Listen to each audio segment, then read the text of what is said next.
Second Esdras 130 to the margin note of that particular quote. How about that? And it is a direct quote.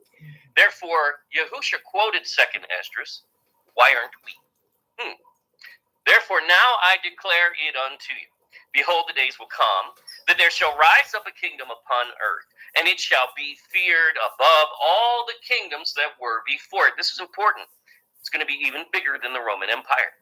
It's going to be even bigger than the Greek Empire. It's going to be even bigger than any empire in all of history as far as these leaders in the Bible. I know some will say, oh, but China had an... Stop it. The Bible doesn't mention China in this regard whatsoever. It's not focused on that part of the world, and that has nothing to do with this other than China will become involved in other ways. We'll get there. So behold, the days will come that there shall rise up a kingdom upon the earth, and it shall be feared above all the kingdoms that were before it. In the same shall 12 kings reign, and one after the other. Now, there's a lot of data in here, just like the 10, horns of the beast, and in Revelation 13, and you could just spend so much time speculating on that, and people will argue back and forth, and it just creates so much debate. We're going to stay away from that because Ezra is going to define the end of this empire, and we're there now. And this is what's important because he's going to define this timeline. And we'll see where we are in history according to Ezra, and we'll see what's about to happen. And this is amazing. So he breaks it down into, of all the eagle here, it's going to have 3 heads. And the 3 heads are the final rulers and the largest empire among them. And we'll see.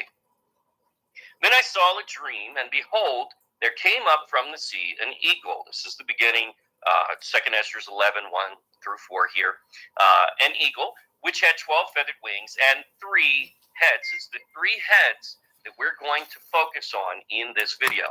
We could spend forever trying to figure out what the 12 feathered wings are. It could be many things. The point is, those 12 feathered wings are governments, they're nations. The 3 heads are empires, really, but larger governments or nations. And they're all a part of the same body. See, we're watching this same thing happen over and over, and we see a thesis, antithesis, right? World War I.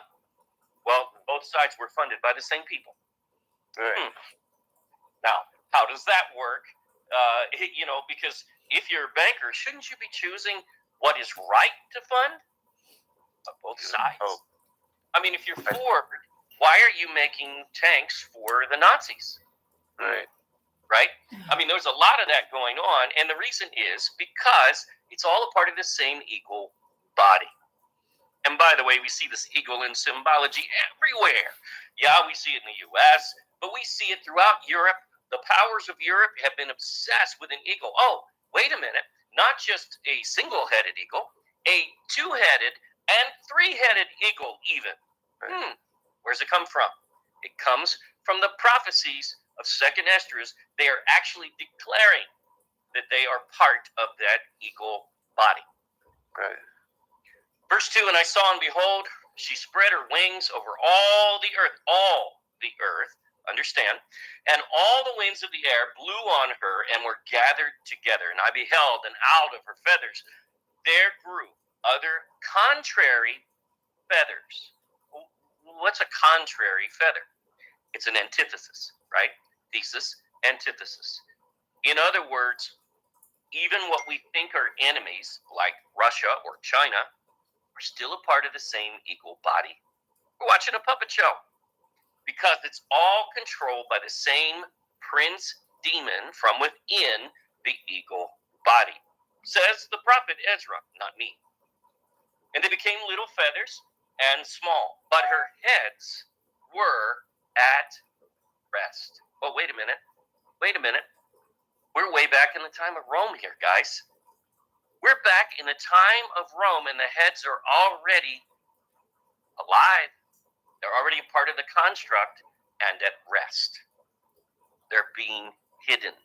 See, there are hidden powers that rise. The head in the middle was greater than the other. So you have three heads, one in the middle.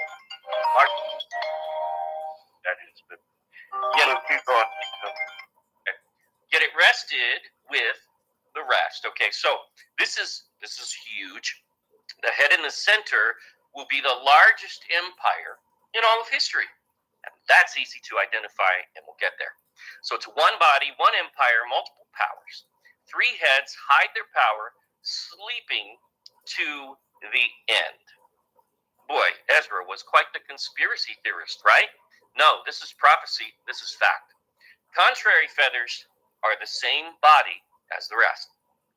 Moreover, I beheld, and lo, the eagle flew with her feathers, and rained upon the earth, over them that dwelt therein. And I saw that all things under heaven were subject unto her, and no man spoke against her, not one creature upon earth. Now think about that. Her power is hidden, but no one speaks against her because they don't know who's really behind it all. Ezra told us who is. And I behold, and lo, the eagle rose up her talons, so now it's her talons, but still part of the body, and spoke to her feathers. From where? From within, and it'll say that soon, saying, this is Gog of Magog speaking, watch not all at once. Sleep, every one in his own place. In other words, hide yourselves. Do not reveal your power until your time. And watch by course. So he is directing these powers. But these powers, these governments, these nations, these empires, all one equal body. But let the heads be preserved for the last. So you're going to have a lot of chaos. You know, things are going to happen. Rise, fall, rise, fall, rise, fall, rise, fall. All of the rising, all of the falling are all the same equal body, even when it seems like it's not. So the voice from within is Prince Demon, Gog of Magog. How do we know that? Because he is the demon in the last days that controls the war and the powers. Is Satan ultimately in control? Of course he is. This is his number two, but it is specifically Gog of Magog speaking. Do not rule at once, hide power, heads are hidden until the end. This is crucial because we've seen two of these heads rise already. How about that? So if we go to chapter 12, verse 18, this is interpretation there from the angel, that after the time of that kingdom there shall arise great strivings, and it shall stand in peril of falling. Boy, that sounds like Revelation, doesn't it? The beast will, Nevertheless, it shall not then fall, but shall be restored again to his beginning. Now, they claim that the Roman Empire fell. The Roman Empire did not fall. It became something else. Right. 324 AD under Constantine the Great. Constantine moved the capital from Rome to where the seat of Satan is, Turkey, to another continent, and declared a religion as the state religion, which is not a biblical religion at all. Catholicism has nothing to do with the Bible. It is Mithraism and other occult worship all wrapped up in one. Easy to prove, by the way, if you test it. Nevertheless, it shall not then fall, right? So it's going to be restored again. And under Constantine it was. So this came to pass, right? This is what Daniel was talking about. This is that mixture with miry clay and Rome. Wait a minute. Who was Constantine? I'll just do a little dialogue here. I'm not going to prove it because there's not necessarily documents that prove all of this connection, but we believe here's the connection. Constantine was a Flavian, right? Wait a minute. The Flavian dynasty were the emperors of Rome in the time of Josephus. Josephus was taken captive. Josephus was a Pharisee, an Essene, and a Hasmonean, all in his own autobiography. He says so. So nobody can argue with it. He said so. He admits it. And he was taken captive because he tried to, he told his troops to commit suicide, and they all did, but, oops, he forgot. It didn't happen. So he was taken captive alone, and he was taken into Rome, into the house of the Flavian dynasty, basically. There, he prophesies that, Titus, I guess, is going to be the next emperor, whoever, and it comes true.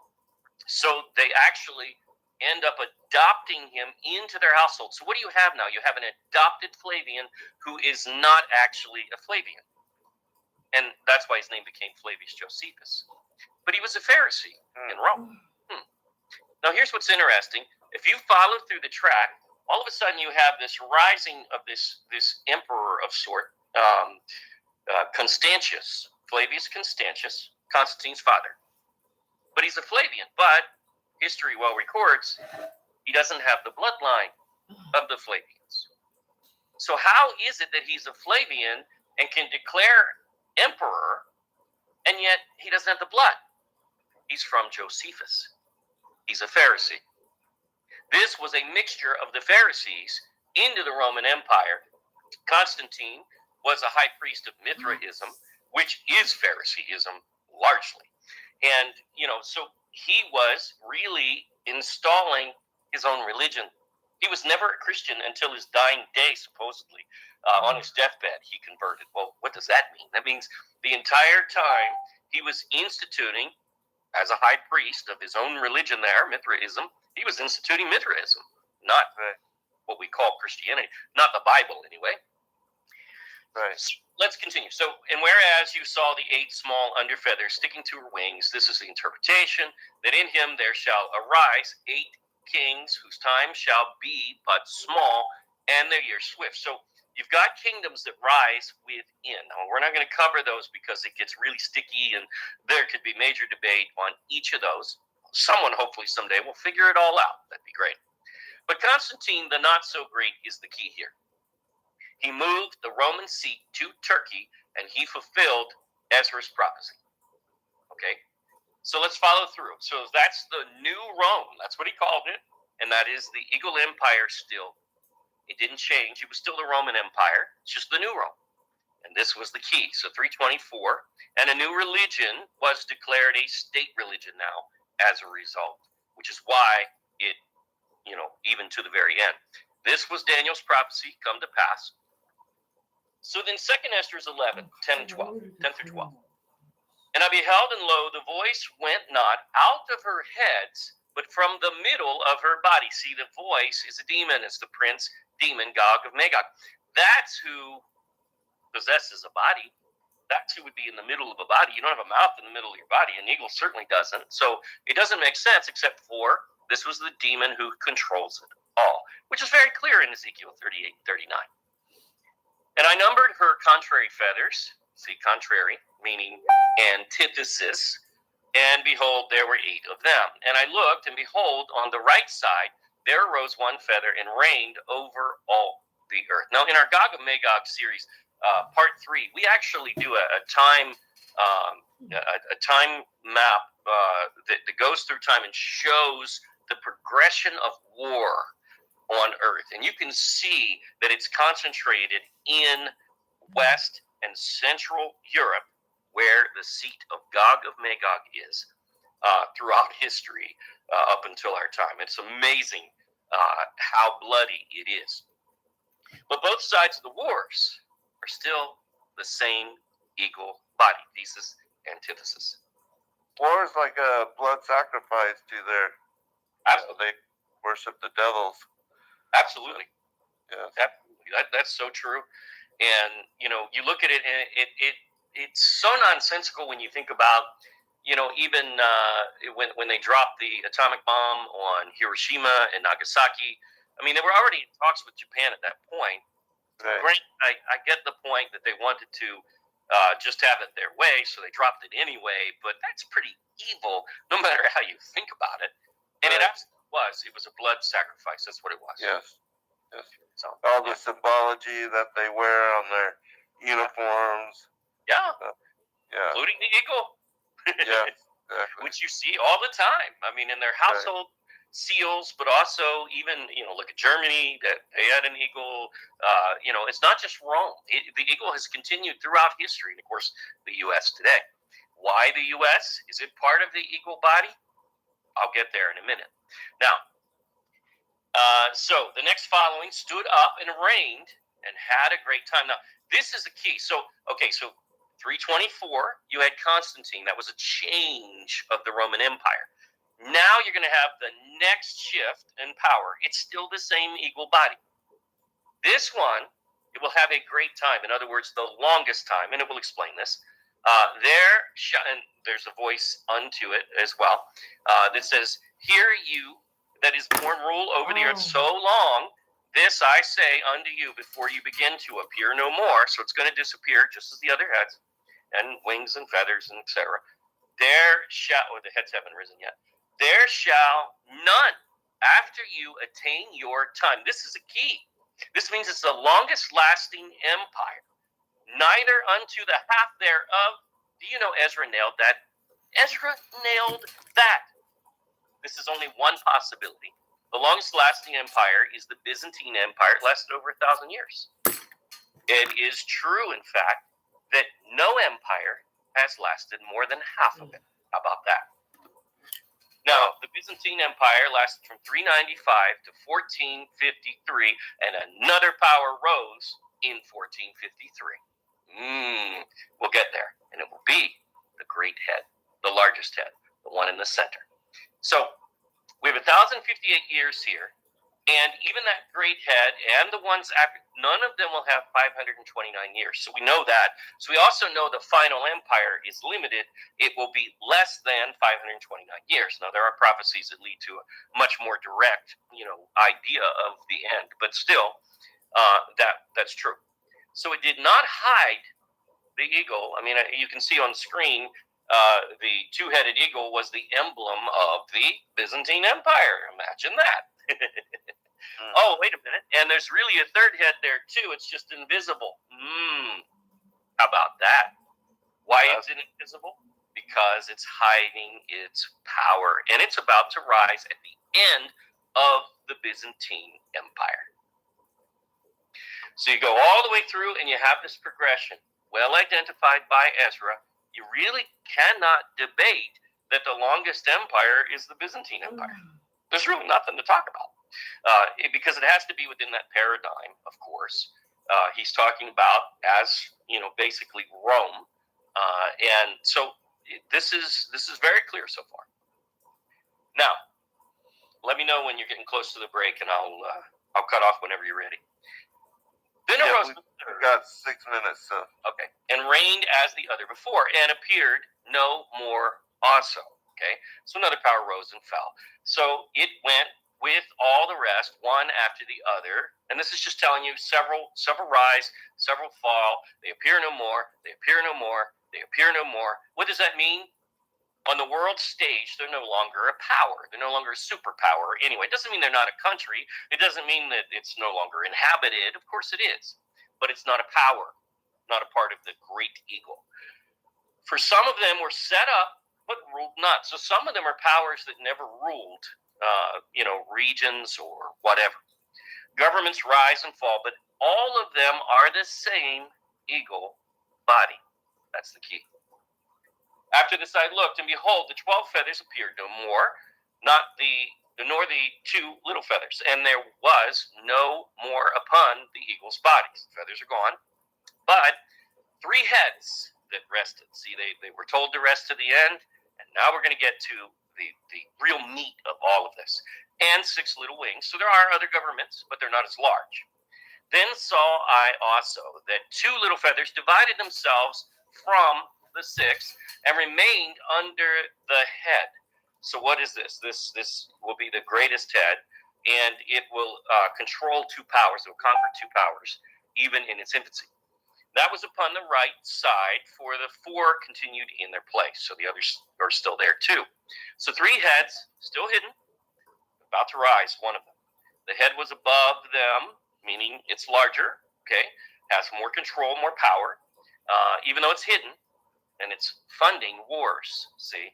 And that was the case all along. In fact, even mercenaries were provided to Austria, the Hessian mercenaries, and provided to different In fact, even you look at like the War of 1812, the British didn't really fight that so much. They mostly used mercenaries to come to the U.S. and fight it. So, and when they so thought, behold, there awakened one of the heads that were at rest, namely, it that was in the middle, for that was greater than the other two heads. In fact, it'll be the largest empire ever in all of history, factual and easy to find. And then I saw that the other two heads were joined with it, and behold, the head was turned with them that were with it, and it did eat up the two feathers under the wing that would have reigned. So it conquered two powers at the time that it rose, or at least at some point in its infancy. So the first eagle head rises, and it's the largest in history. The same year that the Byzantine Empire fell in 1453. That is the British Empire. It became a known power at war with France in 1453. How about that? It didn't necessarily win the war, but that doesn't matter. The point is it became a military power, and it certainly rose in the world scene. And guess what? At one point, the British Empire controlled 25% of the earth. A lot of people don't realize that. It is something that you just, I mean, how did Ezra know that? How could he possibly go there? So again, 23% of the world population, 25% of world landmass was controlled by the British Empire at one time. To this day, isn't the Queen even now in ruling over a lot of that land? You know, even all these provinces and commonwealths that, you know, like Australia and Canada and yes, so those are. She still has power, and most of all, she still has land rights. Right, exactly. Yeah. Do you know even the Treaty of Paris of 1783 declares that the king retained his land rights in the U.S. He never gave those up. Yes. Those weren't independent. Right. They may be government-wise, but they still belong to the king. Mm-hmm. And that's why, you know, all of the signers who signed that document signed with their British lordship titles. How about that? Very interesting. 30 seconds out. Yeah, that's what I thought. So this is amazing. I mean, who would have thought that Ezra would have foreseen the largest empire? He calls it the largest eagle head, and here you have it, right here. I have a question too. When we come back from break, I'll read a portion of an article, and it's talking about the word America in Peruvian, and it connects it to the land of the feathered serpent. Yeah, I knew you were going. I have a slide on that, thanks to Tom Horn. I have a slide on that. We'll get there. Okay. Also, Justin told me to let you know that his streaming software had crashed, and so it's not streaming your screen right now. It had up until the very. Should I try to? You can try to do it again. All right, I'll try that during the. No problem. Okay. Yeah. Okay. Great. Thank you, son. Awesome. Thanks. Awesome. All right, and yes, we are at break, everybody. So we'll be right back, and then Tim, you cover whatever you want to, and then at some point I'll just read that little portion of that article. But we'll be right back for second hour, everyone. Sounds good.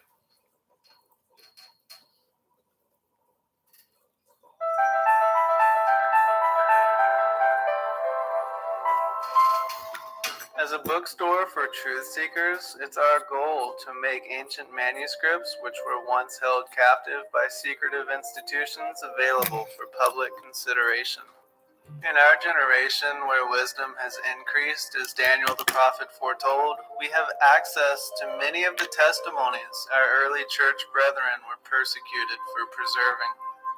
After being hidden for centuries, these manuscripts have been leaked from various sources throughout the earth, and it's our goal to gather these sources into printable form to make available for all who seek the ancient way. If you're looking to deepen your studies of the biblical narrative, find these ancient manuscripts and more at sacredwordpublishing.com.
Your partnership with Sacred Word Publishing goes further than the publishing of ancient manuscripts and weekly video content. You also make a huge impact across the earth in orphanages in Myanmar, India, Uganda, and Kenya. Your support is crucial for the development of the ecclesia of real truth seekers. We thank you for joining us in hosting Secrets Revealed, Momentary Zen, the Digital Readers Club, Ask Me Anything Series, and other shows that have helped lead so many to the truth of salvation. Become even more involved? Please visit patreon.com/sacredwordpublishing, where you can partake in exclusive, interactive, patron-only content and help us continue shining the light of love in this darkened world. All right, welcome back, everybody, for a second hour. And turn it back over to you, Tim, so you can go ahead and cover what you wanted, and we'll lead into this other article at some point. Okay, so we also know about the British Empire. They had the 100 Years' War, and the ending of that war was 1453. That's a key date because that's also when the middle head awakens, because that's the end of the Byzantine Empire, the same year, which would be consistent with the rest of prophecy, where not a year lapses in between. Think about it. Now, it conquered Wales and Scotland during this time. So Wales and Scotland, or soon after, Wales and Scotland are probably, and again, it's speculation, I don't know 100%, but Wales and Scotland are likely those two feathers that attach to the head, right, and were eaten by the head. It would make sense. Yeah. Okay, so chapter 11:32. But this head put the whole earth in fear. Indeed, it did. 25% was controlled by it, and the rest was aware, no doubt. And bear rule in it over all those that dwelt upon the earth with much oppression. Yes, the British Empire was pretty darn evil. And it had the governance of the world more than all the wings that had been. Yes, 25% of the entire earth. Again, Ezra just keeps saying this different ways to identify really what you can't really miss. And after this I beheld, and lo, the head that was in the midst suddenly appeared no more, like as the wings. Okay, so wait a minute. So you have the largest empire in all of history just disappears from the world scene. Now, it doesn't mean it goes away. We still have Great Britain, right? So how does this work? Well, we put together one of the most amazing videos. It's going to take about 5 minutes, but bear with me on this, guys, because this is going to just blow you away. Are you ready for it? Absolutely. Let's do it. Let's follow the rise and fall of the British Empire. We will begin to map this in 1707, where the empire really begins its full ascent, though it really began in 1453. The Acts of Union unite the kingdoms of England and Scotland under one rule, the United Kingdom. By then, the kingdom already has several colonies along the coasts of North America. As the years go by, settlements in North America increase as Britain moves westward. In 1757, the East India Company conquers Bengal, igniting Britain's advance into South Asia. Colonies in North America expand as the British Empire claimed victory over France in the 7 Years' War.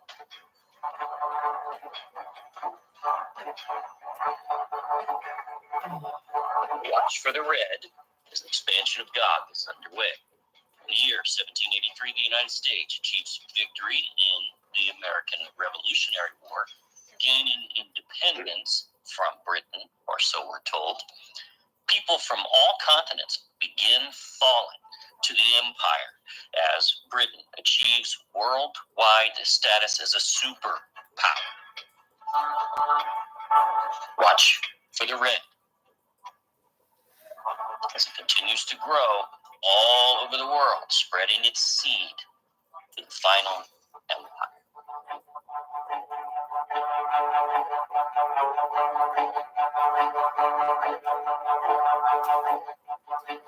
You are seeing prophecy unfold before your eyes.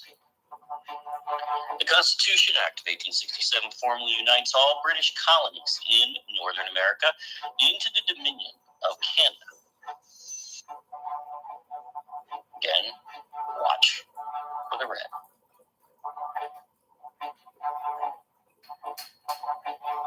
Several European powers participate in the scramble for Africa, resulting in a major expansion for the British Empire. By World War I, Britain is established as a multi-continental empire with a population of over 400 million people.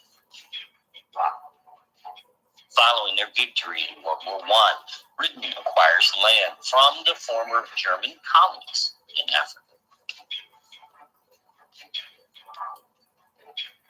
From the Ottoman Empire, Britain takes control over Palestine, Jordan, Iraq, and Qatar, connecting their land in Africa to Asia.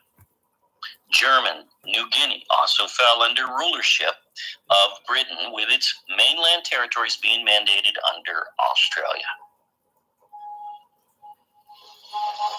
Following the Irish Revolution, we'll start to see the decline. Ireland is officially granted independence from the United Kingdom. 왜 저러냐? In 1931, the Statute of Westminster is adopted in Canada and South Africa, giving them self-governance over their land.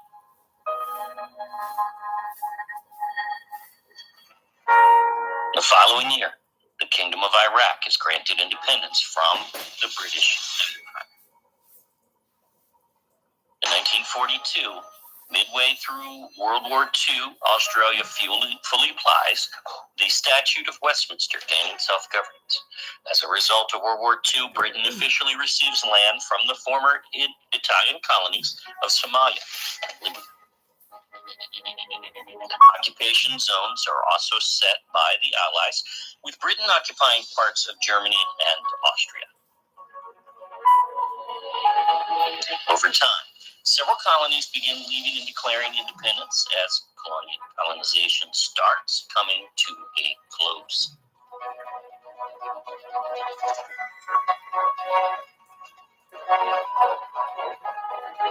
This, my friends, is the final empire. Its big head, rise and fall. The occupation zones in Germany are brought together, and West Germany is established in 1941. Decolonization becomes rapid in the mid-20th century, with nations being formed across the entire globe. Watch the red as it's now receding to virtually nothing. There it goes, right before our eyes. Ezra's prophecy comes to life.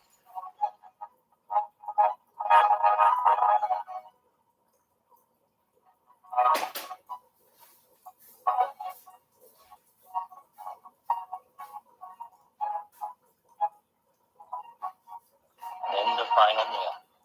On the 1st of July, 1997, the United Kingdom hand over Hong Kong to China was the mark of the end of the British Empire.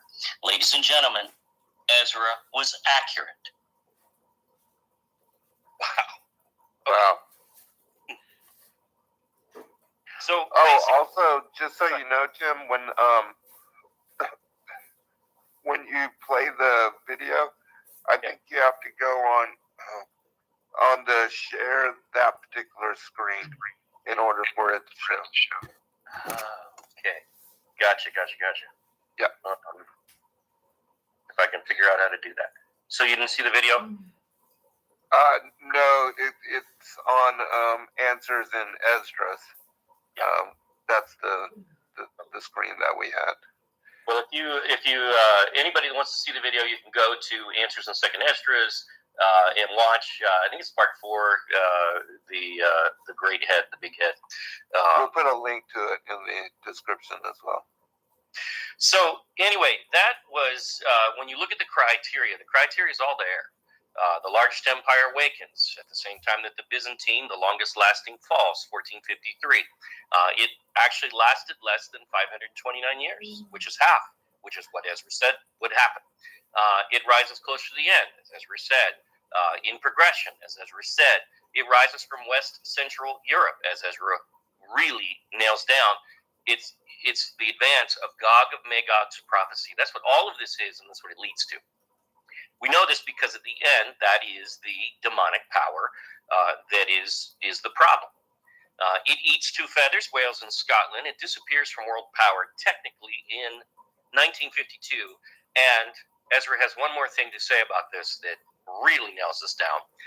And whereas you saw that the great head appeared no more, this is 2 Ezra 12, 26 to 28.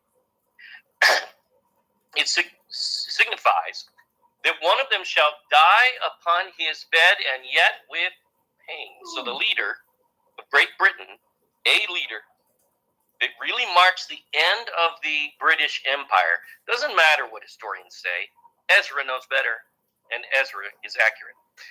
For the 2 that remain shall be slain with the sword, for the sword of the one shall devour the other. Those are the other 2 heads, right? So there's 3 heads. We know that the great head disappears. And even the other 2, they're now going to rise, but one of them will swallow the other. And the last one will then fall through the sword himself. Why? Because Yahusha is going to consume that one. This is how close we are to the end. We're in the final eagle heads. So, Great Britain disappeared, really officially, according to Ezra. Again, this is his prophecy. So this is by his criteria. Who cares what any historian says? It doesn't matter. Ezra says that the king dies on his deathbed, and a painful death. And guess what? In 1952, King George VI actually died on his deathbed. He had lung surgery. He lost the bout with lung cancer, and he died of a blood clot in an artery, which stopped his heart, of course. Incredibly. Now, he died in his sleep, so peaceful. No, I'm sorry. That's an incredibly painful death. And leading up to it, the surgery, which wasn't successful ultimately, and lung cancer. I mean, that's some major pain.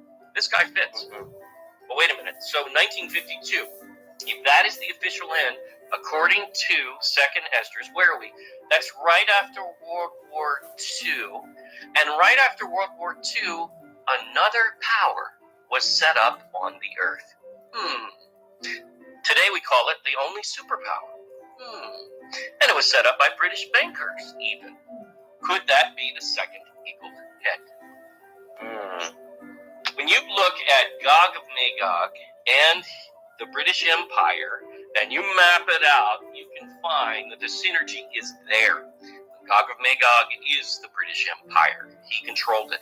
When you look at its establishment of Palestine, or modern Israel, 100% of the powers that came in, the people that migrated in the mass Aliyah from 1948 to 1952, we covered this last time, Gog of Magog.